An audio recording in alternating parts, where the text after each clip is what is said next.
chance to head out to Northwest State Community College to show off all they have to offer. Let's visit Archbold.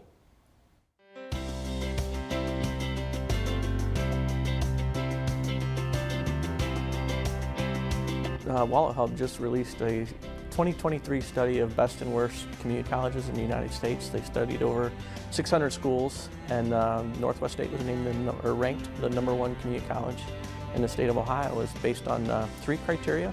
The first was cost and financing, so how expensive is the school. The second was success outcomes, so year-to-year retention, course completions, program completions.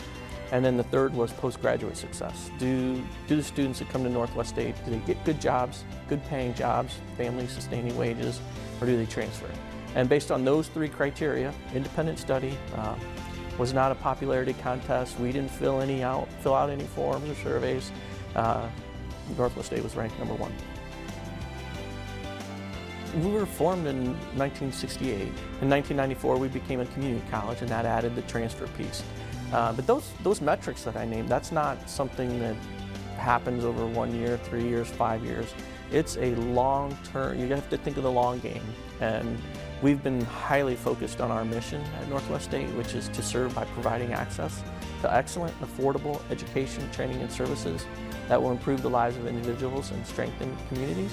And so by focusing on that mission and making sure that the strategies that we adopt and the initiatives that we put in place are mission-centric, that's what allowed us to score well in those 3 areas.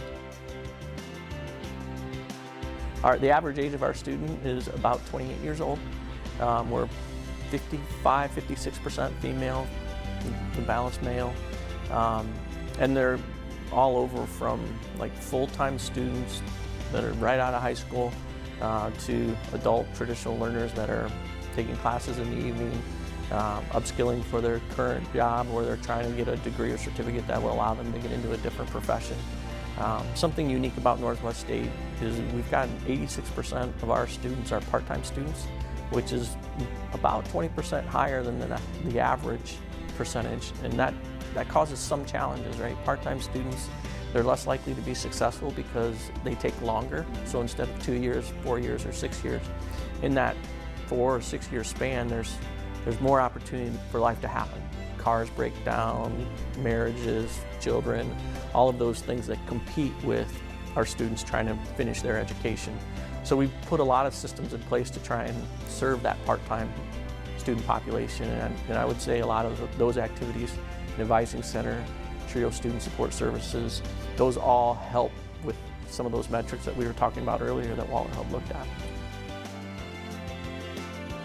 Well, there's a few areas where we excel. Our nursing program perennially is ranked top 5 nationally in the NCLEX exams. So that's how you can tell the success of a nursing program is how do the students do when they go and try and get certified to do their job. We're also very heavily involved in workforce development, whether that is contract training, so just upskill incumbent workers, open enrollment classes if you're a company that wants your employees to learn how to do pivot tables in Excel, we have those offerings. But also apprenticeships, registered and non-registered apprenticeships. We offer many of those in partnership with our local employers. We've established 33 different apprenticeships just in the local area in the last year. Last year, Northwest State was given the title Apprenticeship Ambassador from the U.S. Department of Labor because of our work in apprenticeships and workforce development. One of the best pointers to student success is faculty engagement, and our faculty, we've had very little turnover in our faculty since before the pandemic. Our faculty are participating in professional development at a much higher rate. In 2018, 10% of our faculty did some sort of professional development. In 2023, we're over 65% of our faculty that have participated in professional development. And whether that's mastering their craft or learning how to teach differently or better in the classroom, or learning how to pick up signals that our students are giving off that might point to some mental health concerns or stressors that they have, and really just having grace for our students.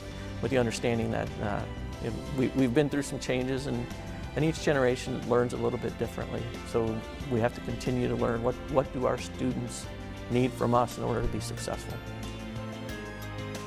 We're smack dab in the middle of 4 counties, so Defiance, Fulton, Henry, and Williams. You can go for a 10-minute drive and hit all 4 of those counties. But we also serve Paulding and Van Wert County. And if you look at our enrollment percentages from those 4 main counties, it's anywhere from 18 to 20%. The other 2 counties that we serve total less than 5% of our enrollment. So, we felt a responsibility that if we truly are going to be the community college to serve Paulding and Van Wert, then we need to start serving Paulding and Van Wert. So we're launching a full-service campus in Van Wert. And what comes from that, I think, is not necessarily that we're going to Van Wert, but we listen to the community needs and we do whatever it takes to try and serve the communities.